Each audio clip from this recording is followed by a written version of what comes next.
ആയിഷ റളിയല്ലാഹു തആല അൻഹ നമുക്ക് പറയാം.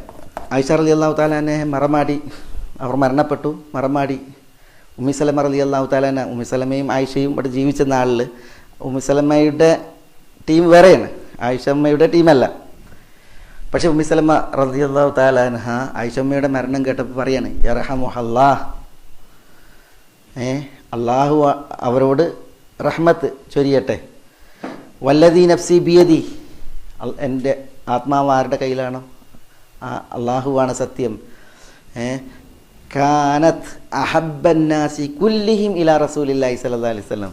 ഉമ്മു സലമ പറയാണ്, ആയിഷ അള്ളാഹുവിൻ്റെ റസൂൽ സ്വല്ലല്ലാഹി അലൈഹി വസല്ലം തങ്ങൾക്ക് ജനങ്ങളിൽ ഏറ്റവും ഇഷ്ടപ്പെട്ട വ്യക്തിത്വമായിരുന്നു എന്നാണ്. ആര് പറയുന്നത്? ഉമ്മി സലമ റളിയല്ലാഹു തആല അള്ളാഹുവിൽ സത്യം ചെയ്ത് പറയുന്നത്. അത് അവരുടെ മഹത്വത്തെയാണ് അറിയിക്കുന്നത്, ആയിഷ റളിയല്ലാഹു തആലയുടെ മഹത്വത്തെ. പറയുമ്പോൾ ആരാ ഈ പറയുന്നത് ഉമ്മി സലമയാണ് റളിയല്ലാഹു തആല അൻഹ. ആയിഷ റളിയല്ലാഹു തആല അൻഹയുടെ വീട്ടിലാണ്, ബൈത്തിലാണ് റസൂലുള്ളാഹി അന്ത്യവിശ്രമം കൊള്ളുന്നത്. അവിടെ തന്നെയാണ് ആരുള്ളത്? അബൂബക്കർ റളിയല്ലാഹു തആല അൻഹു ഉള്ളത്. റസൂലുള്ളാഹിയും അബൂബക്കറും റളിയല്ലാഹു അൻഹു അവിടെ മറമാടപ്പെട്ടതിൽ പിന്നെ ആയിഷ റളിയല്ലാഹു തആല അൻഹയുടെ ബൈത്തിലല്ലേ, അവരതുവരെ രാത്രി പാർത്തിരുന്ന വീടായിരുന്നല്ലോ അത്. അപ്പോൾ അവിടെ ആ ബൈത്തിലേക്ക് വഴിയുണ്ടായിരുന്നു കയറാൻ, ഹുജറയിൽ നിന്നൊക്കെ കയറാനുള്ള ഇതുണ്ടായിരുന്നു, ഡോറുണ്ടായിരുന്നു. അപ്പോൾ ആയിഷമ്മ സാധാരണ കയറി ഇറങ്ങും, അവിടെ കബറുണ്ടെങ്കിലും കയറി ഇറങ്ങുമായിരുന്നു.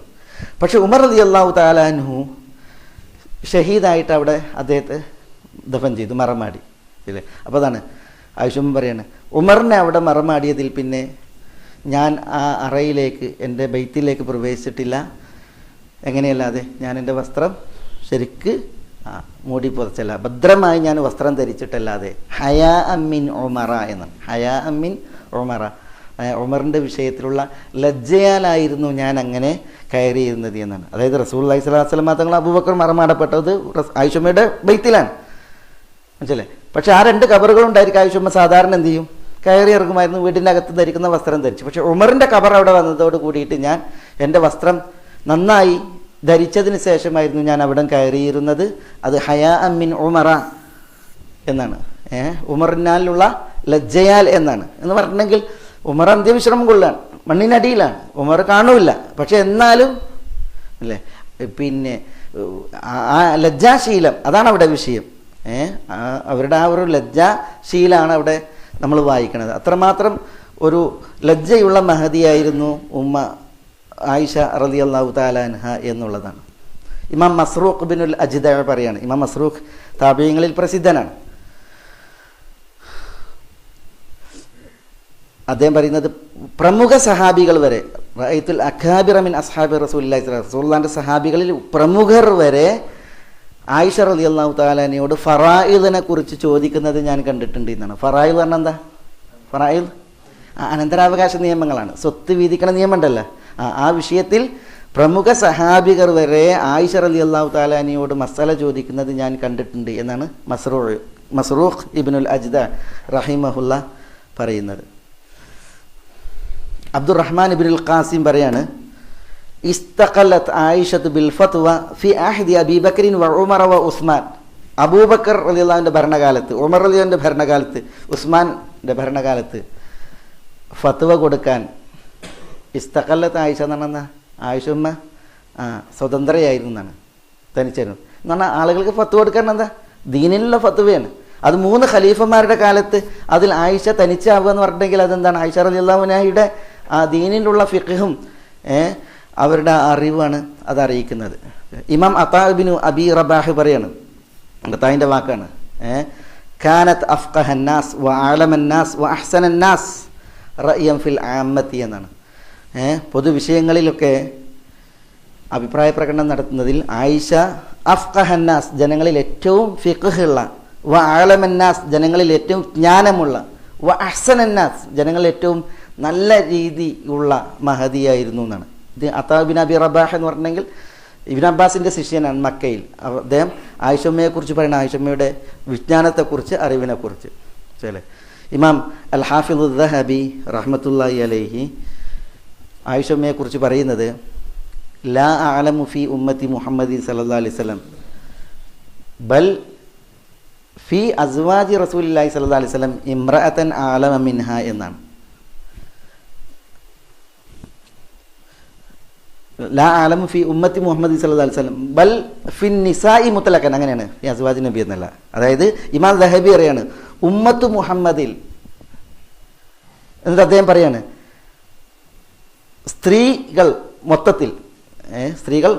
മൊത്തത്തിൽ അവരിൽ ഒരു സ്ത്രീയെ എനിക്കറിയില്ല ആലമ മിൻഹ എന്നാണ്, ആയിഷയേക്കാൾ അറിവുള്ള. അതായത് ഉമ്മത്ത് മുഹമ്മദിൽ സ്ത്രീകളിൽ പൊതുവിൽ ആയിഷയോളം അറിവുള്ള ഒരു സ്ത്രീയെ എനിക്കറിയില്ല എന്നാണ് ആര് പറയുന്നത്? ഇമാം ദഹബി പറയുന്നത്. ഇമാം ദഹബിയുടെ പ്രത്യേകത, ഇമാം ദഹബി സഹാബികൾ മുതൽ ഇങ്ങോട്ട് ചരിത്രം രേഖപ്പെടുത്തിയിട്ട് സഹാബികൾ ഇങ്ങോട്ടുള്ള എല്ലാ പണ്ഡിതന്മാരെയും പ്രമുഖന്മാരെയും അവരുടെ ജീവിത ചരിത്രം രേഖപ്പെടുത്തിയ മഹാനാണ്. അദ്ദേഹത്തിന് താരീഖുൽ ഇസ്ലാം ഉണ്ട്, അദ്ദേഹത്തിന് സിയർ ആലാമുൻ നുബല എന്ന് പറയുന്ന ഈ ബയോഗ്രഫി ഇതിലുള്ള ഗ്രന്ഥമുണ്ട്, മനസ്സിലായി. അതുകൊണ്ട് തന്നെ ആളുകളെക്കുറിച്ച് നല്ല പഠനം നടത്തിയ ആളാണ് ആര്? ഇമാം ദഹബി.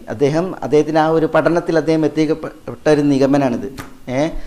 മുഹമ്മദ് നബിയുടെ ഉമ്മത്തിൽ പൊതുവിൽ സ്ത്രീകളിൽ പ്രത്യേകിച്ച് ആയിഷയോളം അറിവുള്ള ഒരു സ്ത്രീയെ എനിക്കറിയില്ല എന്നാണ് ആര് പറയുന്നത്? ഇമാം ദഹബി പറയുന്നത്. അദ്ദേഹം എല്ലാ ആളുകളെയും നമ്മൾ കലക്കി കുടിക്കാറില്ല, അങ്ങനെ പഠിച്ച മഹാനാണ് ഇമാം ദഹബി റഹ്മത്തുള്ളാഹി അലൈഹി. ഇമാം സുബക്കി ദഹബിയെ പരിചയപ്പെടുത്തി പറഞ്ഞത്, ദഹബ് പറഞ്ഞാൽ എന്താ അർത്ഥം? സ്വർണ്ണം എന്നാണ് അല്ലേ? അത് ആ പദവും ആശയവും എന്താണ് അറിയിക്കുന്നത്, അതാണ് ആ വ്യക്തി എന്നാണ്. ഇമാം ദഹബി സ്വർണ്ണമായിരുന്നു. അത്രമാത്രം ജ്ഞാനമുള്ള നല്ലൊരു പണ്ഡിതനാണ് ഇമാം ദഹബി. അദ്ദേഹം എത്തിപ്പെട്ട ഒരു അഭിപ്രായമാണത്, മനസ്സിലായി. ആയിഷുമ്മ ഈ ഉമ്മത്തിൽ സ്ത്രീകളിൽ ഏറ്റവും അറിവുള്ള സ്ത്രീയായിരുന്നു എന്നത്. ഏതായാലും ആയിഷ റളിയല്ലാഹു തആലയുടെ ചരിത്രം അതൊരു വലിയ ചരിത്രമാണ്. കുറേ ഭാഗങ്ങൾ, കുറേ വിഷയങ്ങൾ പരാമർശിക്കപ്പെടേണ്ടതായ ഒരു വിഷയമാണ്. നമ്മളൊരു ക്ലാസ്സിൽ ചില കാര്യങ്ങൾ മാത്രം ഇവിടെ ഉണർത്തിയെന്ന് മാത്രം, അത് അവരോടൊരു നീതിയല്ല. ഏതായാലും നമ്മളുടെ കഴിവിൻ്റെ പരിധിയിൽ ഈ ക്ലാസ്സിൽ ഒതുങ്ങുന്നത് ഇവിടെ ഉണർത്തിയെന്ന് മാത്രം. തബൂക്ക് യുദ്ധം കഴിഞ്ഞ് മടങ്ങിയപ്പോൾ, തബൂക്ക് യുദ്ധം ഹിജ്റയുടെ 9-ലാണ്. റസൂലുള്ളാഹി മടങ്ങുമ്പോൾ ആയിഷ റളിയല്ലാഹു തആലയുടെ ഹുജറയിൽ അവർ കളിക്കായിരുന്നു എന്നാണ്. അപ്പോൾ കുറേ കുതിരയുടെ രൂപങ്ങൾ. അപ്പോൾ റസൂലുള്ളാഹി ചോദിക്കുകയാണ് ഇതെന്താണ്? അപ്പോൾ ഇതിൻ്റെ കുതിരകളാണെന്ന് പറയുന്നത്, കളി സാധനങ്ങൾ. അപ്പോൾ ചോദിക്കുന്നുണ്ട് അതെന്താ അതിൻ്റെ സൈഡിൽ നിന്ന്? അപ്പോൾ അത് ചിറകുകളാണ്. അപ്പോൾ കുതിരക്ക് ചിറകുമെന്ന് ചോദിക്കുന്നുണ്ട് റസൂലുള്ളാഹി സ്വല്ലല്ലാഹു അലൈഹി വസല്ലം. അപ്പോൾ ഉടനെ ആയിഷമ്മയുടെ പ്രതികരണമാണ്, അല്ലാഹ് ചോദിക്കാണ് ഖൈലല്ലഹ അജ്നിഹ, ചിറകുള്ള കുതിരകളോ എന്ന് ചോദിക്കുകയാണ്. അപ്പോൾ ഉടനെ ആയിഷമ്മ പ്രതികരിച്ചു എന്നാണ്, സുലൈമാൻ നബിക്കുള്ള കുതിരക്ക് ചിറകുണ്ടായിരുന്നില്ലേ റസൂലേ എന്ന്. സുലൈമാൻ നബിയുടെ കുതിരകൾക്ക് ചിറകുണ്ടായിരുന്നില്ലേ എന്ന് പറഞ്ഞപ്പോൾ റസൂലുള്ളാഹി സ്വല്ലല്ലാഹു അലൈഹി വസല്ലം തങ്ങൾ ചിരിച്ചു എന്നാണ്. എന്ന് പറഞ്ഞാൽ തബൂക്ക് യുദ്ധം ഹിജ്റയുടെ 9-ലാണ്. ആ 9-ൽ 10, 11 അല്ലേ 12 റസൂലുള്ളാഹി സ്വല്ലല്ലാഹു അലൈഹി വസല്ലം തങ്ങൾ ഏറെക്കാലം ജീവിച്ചിട്ടില്ലല്ലോ. പക്ഷെ ആ ഒരു സമയത്ത് പോലും ആയിഷ റളിയല്ലാഹു തആല അൻഹ എന്തായിരുന്നു? അവർ കളിക്കുന്ന റസൂലുള്ളാഹി സ്വല്ലല്ലാഹു അലൈഹി വസല്ലം തങ്ങളുടെ വീട്ടിൽ അതിൽ സ്വാതന്ത്ര്യമുള്ള ഒരു മഹദിയായിരുന്നു. പക്ഷെ അതോടൊപ്പം അവർ നോക്കി നബി സ്വല്ലല്ലാഹു അലൈഹി വസല്ലം തങ്ങളിൽ നിന്ന് എത്ര നേടി, എത്രമാത്രം അവർ അറിവിൽ മികച്ചു.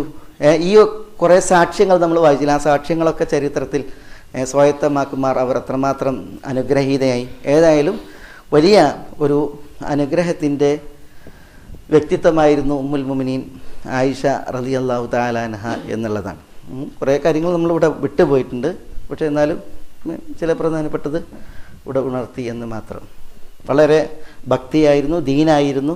ഇന്ന് കാലങ്ങളിൽ സ്ത്രീകൾ ഇതുപോലത്തെ ചരിത്രങ്ങൾ തന്നെ കേൾക്കേണ്ടതും വായിക്കേണ്ടതും ഉണ്ട്. റസൂലുള്ളാഹി സ്വല്ലല്ലാഹു അലൈഹി വസല്ലം തങ്ങളോടൊപ്പം സ്വർഗ്ഗരാജ്യം പങ്കിടാൻ ഇവിടെ നിന്ന് പറന്ന് യാത്രയായ മഹദിയാണിത്, മനസ്സിലായില്ലേ? ഇവർ ചരിത്രം, ഈ അബുൽ ഖുഐസ് എന്ന് പറയുന്ന സഹാബി, അദ്ദേഹത്തിൻ്റെ ഭാര്യ ആയിഷയ്ക്ക് മുലയൂട്ടിയിട്ടുണ്ട്. ആയിഷ റളിയല്ലാഹു തആല അൻഹക്ക് അബുൽ ഖുഐസിൻ്റെ ഭാര്യ ആയിഷയുടെ കുട്ടിക്കാലത്ത് മുലയൂട്ടിയിട്ടുണ്ട്, മനസ്സിലായോ? ഈ അബുൽ ഖുഐസിൻ്റെ സഹോദരൻ അഫ്ലഹ്, ആയിഷയെ സംബന്ധിച്ചിടത്തോളം മുലയുടെ ബന്ധത്തിൽ വാപ്പയാണ് അബുൽ ഖുഐസ്. ആ വാപ്പാൻ്റെ സഹോദരൻ എളാപ്പയാണ് അഫ്ലഹ്. അപ്പോൾ അഫ്ലഹ് സാധാരണ വരാറുണ്ട് വീട്ടിൽ, അബുൽ ഖുഐസ് വരാറുണ്ട്. കാരണം എന്താ? മുലകുടി ബന്ധത്തിൽ ഉപ്പയാണ്. കാരണം അബുൽ ഖുഐസിൻ്റെ ഭാര്യയാണ് ആയിഷക്ക് മുല കൂട്ടിയത്. അപ്പോൾ ആ നിലക്ക് അത് ഉപ്പയാണ്. ഉപ്പാൻ്റെ സഹോദരങ്ങൾ എളാപ്പന്മാരുമാണ്. വിവാഹബന്ധം നിഷിദ്ധാണ്. അപ്പോൾ അഫ്ലഹ് വരാറുണ്ട്. ഹിജാബിൻ്റെ ആയത്തിറങ്ങിയതിന് ശേഷം റസൂലുള്ളാഹിൻ്റെ ഭാര്യമാരോട് മറ സ്വീകരിക്കാൻ പറഞ്ഞ ആയത്തിറങ്ങിയതിന് ശേഷം പതിവ് പോലെ അഫ്ലഹ് വന്ന് അപ്പോൾ ആയിഷ റളിയല്ലാഹു തആല അൻഹ തടഞ്ഞ് കയറരുത് പറഞ്ഞു, കയറരുത് എന്ന് പറഞ്ഞു. അപ്പം പറഞ്ഞു നിങ്ങളുടെ അമ്മാണ് വന്നിരിക്കണതെന്ന് പറയണം, നിങ്ങളുടെ പിതൃവ്യ തന്നെയാണ് വന്നിരിക്കുന്നതെന്ന് പറയണത്. അപ്പം പറയണില്ല, അബുൽ ഖുവൈസിൻ്റെ ഭാര്യയാണ് എനിക്ക് മുലപ്പാൽ തന്നിട്ടുള്ളത്, അബുൽ ഖുവൈസിൻ്റെ ഭാര്യയാണ് എനിക്ക് മുലപ്പാൽ തന്നിട്ടുള്ളത്. അതുകൊണ്ട് തന്നെ ഞാൻ അള്ളാഹുവിൻ്റെ റസൂലിനോട് ചോദിക്കട്ടെ, റസൂലിനെ സമ്മതിച്ചിട്ടുണ്ടെങ്കിൽ വരാം എന്ന് പറയുന്നു. അങ്ങനെ റസൂലുള്ളാഹി സ്വല്ലല്ലാഹു അലൈഹി വസല്ലം തങ്ങളെ വിളിച്ചു വരുത്തി ആയിഷമ്മ പറയുന്ന, റസൂലെ ഞാൻ അബുൽ ഖുവൈസിൻ്റെ ഭാര്യയിൽ നിന്നാണ് മുലപ്പാൽ സ്വീകരിച്ചിട്ടുള്ളത്. അബുൽ ഖുവൈസിൻ്റെ സഹോദരനാണ് വന്നിട്ട് കയറാൻ അനുവാദം ചോദിക്കണത്, എന്ത് വേണം? അപ്പോൾ റസൂൽ പറയുന്നത്, ആയിഷ ഇന്നഹു അമ്മുക്കി, അത് നിങ്ങളുടെ പിതൃ സഹോദരനാണ്, അതുകൊണ്ട് പിന്നെ യമീനുക്കി എന്നൊക്കെ പറഞ്ഞ റസൂലുള്ള പറയുന്നത്. ഏതായാലും അവർ കയറുന്നതിൽ പ്രശ്നമല്ല എന്ന് പറഞ്ഞപ്പോൾ ആ ഒരു പെർമിഷൻ കിട്ടിയിട്ടാണ് എന്ത് ചെയ്യുന്നത്, ആയിഷമ്മയുടെ അടുക്കിലേക്ക് ആര് വന്നതെന്നാണ്, അഫ്ലഹ് പിന്നെ കയറിയതെന്നാണ്. അപ്പോൾ നോക്കി നിങ്ങൾ എത്രമാത്രം ഒരു സൂക്ഷ്മ ജീവിതത്തിൻ്റെ വാക്താവായിരുന്നു ഉമ്മുൽ മുഅ്മിനീൻ ആയിഷ റളിയല്ലാഹു തആല അൻഹ എന്നുള്ളതാണ്. അതുകൊണ്ടാണ് നമുക്ക് ഇത്തരം ചരിത്രങ്ങൾ, ഇതാണ് ചരിത്രങ്ങൾ, മനസ്സിലായില്ല, അനുഗ്രഹീതമായ ചരിത്രങ്ങൾ, നമ്മളുടെ ജീവിതം അത് ദീനീ നിഷ്ഠമായി നിലനിർത്തുന്ന ചരിത്രങ്ങളാണ് ഈ മഹദികളുടെ ചരിത്രങ്ങൾ. ഖലാസ്, അല്ലാഹു സുബ്ഹാനഹു വ തആല ഇവരെയും നമ്മയൊക്കെ സ്വർഗ്ഗത്തിൽ റസൂലുള്ളാഹി സ്വല്ലല്ലാഹു അലൈഹി വസല്ലം തങ്ങളുടെ അരികിൽ ഒരുമിച്ച് കൂട്ടി അനുഗ്രഹിക്കുമാറാവട്ടെ. അവരൊക്കെ പറന്ന് ചെന്ന ആ സ്വർഗ്ഗരാജ്യം അനന്തരെടുക്കാൻ അള്ളാഹു നമ്മളെയും അനുഗ്രഹിക്കട്ടെ. വസല്ലല്ലാഹു വസല്ലമ വബാറക അലാ നബീന മുഹമ്മദിൻ വഅലാ ആലിഹി വഅസ്വാജിഹി വഅഹ്ലി ബൈതിഹി ത്വയ്യിബീന ത്വാഹിരീൻ.